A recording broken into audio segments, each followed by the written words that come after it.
3-4 ദിവസം കഴിഞ്ഞാൽ വിഷു ഇങ്ങെത്തി. സോ നമുക്ക് വിഷുവിന് വേണ്ടി ഒരു പഫ് സ്ലീവ് ബ്ലൗസ് റെഡിയാക്കാം. ഒരു ഈസി ആയിട്ടുള്ള പഫ് സ്ലീവ് തയ്ക്കാൻ നോക്കാം. 6 ഇഞ്ച് ലെങ്ത്തിലാണ് ഇറക്കം കൊടുക്കുന്നത്. പൊതുവെ ഞാൻ ബ്ലൗസ് തയ്ക്കുമ്പോൾ പഫ് ഒഴിവാക്കാറാണ്. ഇഷ്ടമല്ലാണ്ടല്ല, അത് ചെയ്യാൻ ബുദ്ധിമുട്ടല്ലേന്ന് വിചാരിച്ചിട്ടാണ്. 1 ഇഞ്ച് പഫിനും 4 ഇഞ്ച് ഞെറി എടുക്കാനും കൊടുക്കാം. ഈ 4 ഇഞ്ച് എന്നുള്ളത് നിങ്ങൾക്ക് കുറെ ഞെറി ആവശ്യമുണ്ടെങ്കിൽ അതനുസരിച്ച് കൂട്ടാം കേട്ടോ. 4 ഇഞ്ചിൽ തന്നെ അത്യാവശ്യം ഞെറി കിട്ടും. ഈ ലെങ്ത്തുകളൊക്കെ നമുക്കൊന്ന് കറക്റ്റ് ആയിട്ട് മാർക്ക് ചെയ്തെടുക്കാം. എല്ലാ മെഷർമെന്റും കറക്റ്റ് ആയിട്ട് മാർക്ക് ചെയ്ത് വീഡിയോയുടെ സൈഡിൽ ആഡ് ആക്കി കൊടുക്കാം. ഇനി എന്തെങ്കിലും ഡൗട്ട് ഉണ്ടെങ്കിൽ നിങ്ങൾ എനിക്ക് മെസ്സേജ് അയച്ചാൽ മതി. പഫിന്റെ ഡിഫറൻസ് മാത്രമേ ഉള്ളൂ. ബാക്കിയൊക്കെ സാധാരണ ബ്ലൗസിന്റെ സ്ലീവ് പോലെ തന്നെയാണ്. അത് നോക്കി മാർക്ക് ചെയ്യുക. ഞാൻ പൊതുവേ ഇങ്ങനെയാണ് ചെയ്യാറ്.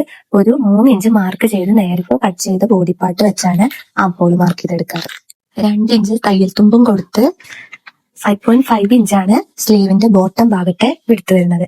അത് മാർക്ക് ചെയ്തെടുക്കാം. ഇത്ര സിമ്പിൾ ആണ് ഇതിന്റെ മാർക്കിങ്. ഇനി ഇതറിയാണ്ട് ആരും പഫ് സ്ലീവ് തയ്ക്കാൻ മടിക്കണ്ട. ഇനി കറക്റ്റ് ആയിട്ട് കട്ട് ചെയ്തെടുക്കാം. കട്ട് ചെയ്യുമ്പോൾ പഫിനുള്ള ഭാഗവും തയ്യൽ തുമ്പും എല്ലാം കറക്റ്റ് ആയിട്ട് നോട്ട് ചെയ്ത് വെക്കണം. അതാവുമ്പോൾ തയ്ക്കാൻ നേരം പെട്ടെന്ന് ചെയ്യാം. ഞാൻ എപ്പോഴും ഇങ്ങനെയാണ് ചെയ്യാറ്, സിമ്പിൾ ആയിട്ട്. കോംപ്ലിക്കേറ്റഡ് ആയി ചെയ്ത് ടൈം വെറുതെ വേസ്റ്റ് ആക്കാറില്ല. ഇതാ ഇപ്പൊ നമുക്ക് 2 സ്ലീവും കിട്ടിയിട്ടുണ്ട്. ഞാൻ ഉൾവശത്താണ് മാർക്കിംഗ് എല്ലാം ചെയ്തത്. ഇതിന്റെ ബോഡി പാർട്ടിൽ മാത്രമേ ലൈനിങ് വെക്കുന്നുള്ളൂ. സ്ലീവിന് പഫ് എല്ലാം വരുമ്പോൾ തന്നെ അത്യാവശ്യം തിക്നെസ് ഉണ്ടാവും. ഇനി അടിനൂല് ചുറ്റിയെടുക്കുക. എന്റേത് ഉഷ ജനോമിന്റെ മെഷീനാണ്. ഇതിൽ നല്ല സിമ്പിൾ ആയിട്ട് നമുക്ക് അടിനൂല് ചുറ്റാം. ഈ മെഷീന്റെ എന്തെങ്കിലും ട്യൂട്ടോറിയൽസ് വേണമെങ്കിൽ കമന്റ് ചെയ്താൽ മതി.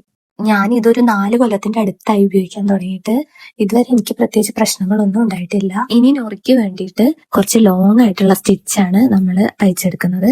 പൊതുവെ ചെറിയ 1/2 ഇഞ്ചിലുള്ള പ്ലീറ്റ്സ് ഇടാറാണ് പതിവ്. ഇപ്രാവശ്യം ഞാനിങ്ങനെ നൂല് വലിച്ചെടുത്താണ് ഞൊറിയുന്നത്.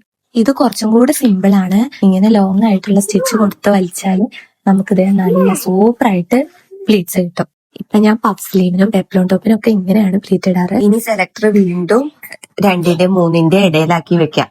ഇപ്പൊ ഇട്ട ഞെറിയന്റെ മുകളിൽ കൂടെ നമുക്ക് ഈ അടുത്തടുത്തുള്ള സ്റ്റിച്ച് കൊടുക്കുക. അതാവുമ്പോ ഇനി ഞൊറി കറക്റ്റ് ആയിട്ട് പെർഫെക്റ്റ് ആയിട്ട് അവിടെ നിന്നോളൂ. ഇനി ഈ ബ്ലൗസിന്റെ അറ്റത്ത് പഫൊക്കെ ഫിനിഷ് ചെയ്യാൻ വേണ്ടിയിട്ട് ഒരു 2 ഇഞ്ചിലുള്ള തുണിയാണ് എടുക്കുന്നത്.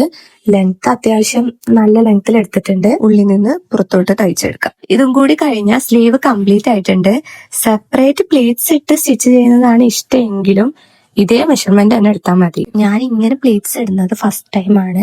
സത്യം പറയാലോ, എനിക്ക് ഇതാണ് കൂടുതൽ ഇഷ്ടപ്പെട്ടത്. എല്ലാരും ഈ മോഡലും കൂടെ ഒന്ന് പ്ലേറ്റ്സ് ഇട്ട് നോക്ക്.